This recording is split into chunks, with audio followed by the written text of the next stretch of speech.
Hello and welcome back to the Lore of Vasten. This is episode 2 of Kyth's story. Last episode, we learned that Kyth was born Prince Kytholeek of House Comley in the kingdom of Grexley, far to the south of the known world of where we are right now in the Realm of Vasten. It was a time of war. The Nether War was raging, and they had formed a special branch in their military called the Zygon Society. That is basically where we're at for the story. Kyth is walking along a road with his grandson, Jome. They're trying to walk to a town after being ambushed by pillagers. The Kyth dealt with the pillagers. If you want to hear it, go back and listen to episode 1. But now here's where we're going to pick up the story. This is an audiobook format or a podcast format. There's no video. The video is just going to be cinematics from the Realm of Vasten that are kind of unrelated to the story. So, you can minimize the window, just listen or whatever, okay? All right, enjoy episode 2, Lore of Vasten. This is Kyth's story.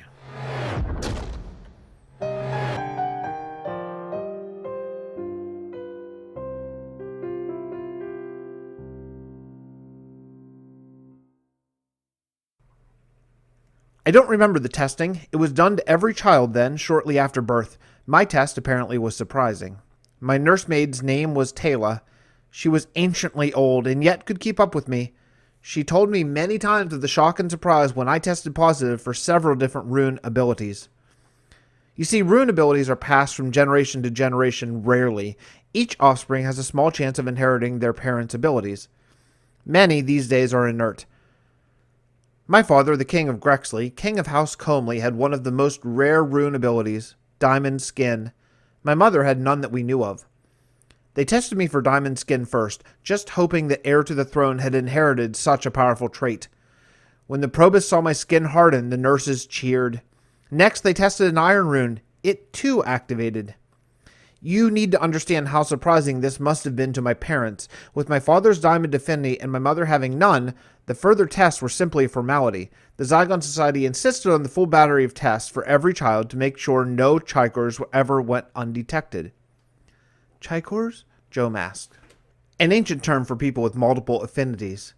As that is next to extinct, I believe the word has died as well. Kyth sighed. So much had changed over time. The world was so much more dull. After iron, they brought in the High Druid to further test me. You see, even back then, Chikors were rare, but the chance that I, this little baby, might be even more than a simple Chikor. I was whisked away from my family for a time. Diamond and iron affinity are the easiest to test, as the results are visible and there's no sickness associated with Illtunes, a child that has no glipping ability. I spent the following weeks deep in the Zygon lair being tested and prodded. When I was returned to my parents, a Zygon Drew accompanied me. Since my father was the king, special concessions were made. I would be allowed to live in the palace, but required to attend Zygon training in the compound every day. This was my childhood. I was 15 when I moved out of the palace to live in the Zygon lair. I had been training for hours a day with various master Drews for years. Most of the Drew masters could only do one affinity, known as Glippers. Some few were simple Chikors and held the ability to control 2 affinities. One, my Master Grove, was a simple Chikor. He could control 3. Master Grove worked with me for years before I moved to the lair, and it was on his insistence that I finally moved in full-time. My mother was tearful to my leaving, while my father was, in those days, mostly away. He was spending months at a time traveling to other kingdoms, attempting to convince the world to unite under our banner to fight the Nether. I moved into the barracks on my 15th birthday. My mother and I had decided it would be best to hide my heritage. She thought, and it turned out to be prophetic, other students may try to make a name for themselves by taking down the son of the king. I lugged my lone bag up the 5 flights of stairs in the Zygon dorm. I didn't need much, honestly. All the students wear simple black shirt and pants of the Zygon Society. The shirts were made for rune glipping. That's what students call the art of inscribing runes on one's body. Glipping was the first, second, and third course of study of the academy. Surely we learned other skills as well, but there was no hiding. Glipping was why we were there. Throwing open the door to my room, I met the small frame of who would eventually turn out to be my best friend in the world. Excuse me? A small voice came from a boy sitting in one of the 2 desks in the room. I was told I'd have my own room this semester. Apparently not, I said, dropping off my stuff on the opposite bed. My name is Kyth, extended my hand. What are you? Let me guess. A charger? I shook my head. hand still extended. A brute? I nodded, smiling. He strode across the rooms, taking my hand. Well, if I'm going to have a roommate, it's good to have someone who can carry my bags.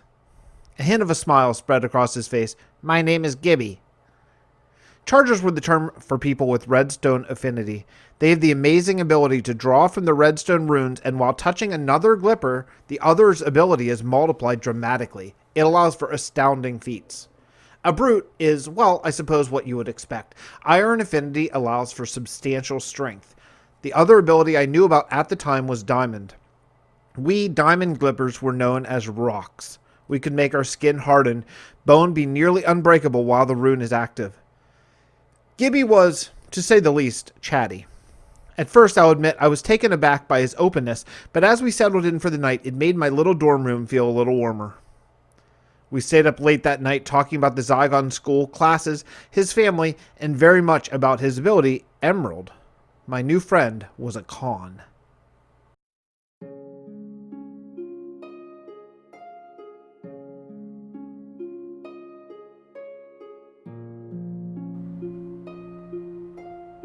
Gibby was a few months older than me and had gone through the typical iron and diamond testing at birth.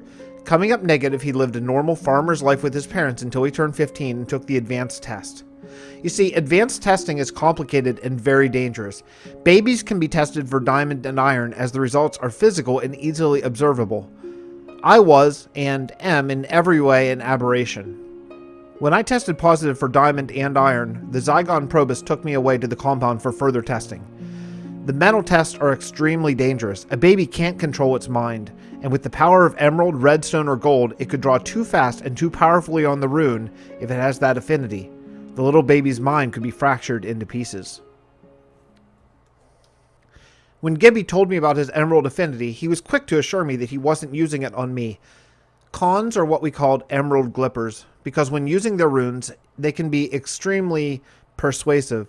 A skilled con with decent power can get people to lose their inhibitions or do things outside their normal comfort zone. A powerful con, well, they can make people do nearly anything. It is easily the most feared affinity. What Gibby didn't know, I had nothing to fear from his emerald because I also had that affinity. When the Zygon Druze took me deep into their lair as a small baby for testing, because of my iron and diamond skills, it was deemed safe to test me for all the other glyphs. The iron could give my mind strength to control it. Even as a baby, the diamond could protect it from splintering. I tested positive for everything.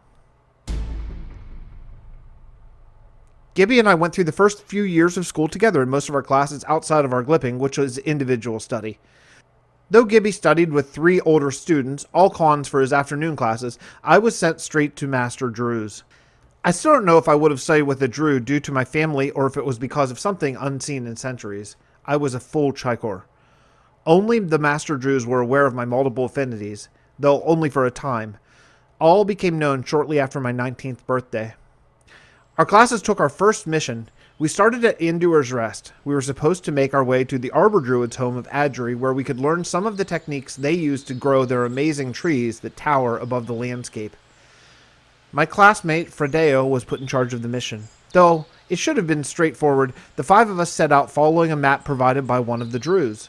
On the 6th day, tragedy struck. We broke camp early that morning and set out through the forest. Part of the exercise was to avoid roads. I believe Druze were preparing us to move between kingdoms unseen by man or beast. Either way, by avoiding the road, it took us under the canopy of leaves. As we walked and joked with each other, no one saw the creeper emerge from behind a clump of trees. Fredeo and Choga were caught in the blast and immediately killed. Gibby was wounded mildly, and our other classmate Hef and I escaped unharmed. I cannot express to you how shocking this was. We had seen creepers in school in a very safely controlled setting. We knew they could be anywhere, but after 6 days of traveling, we had all slowly relaxed. Hef and I checked our friends' bodies for the map, only to realize the creeper had blown it up as well. We were totally lost.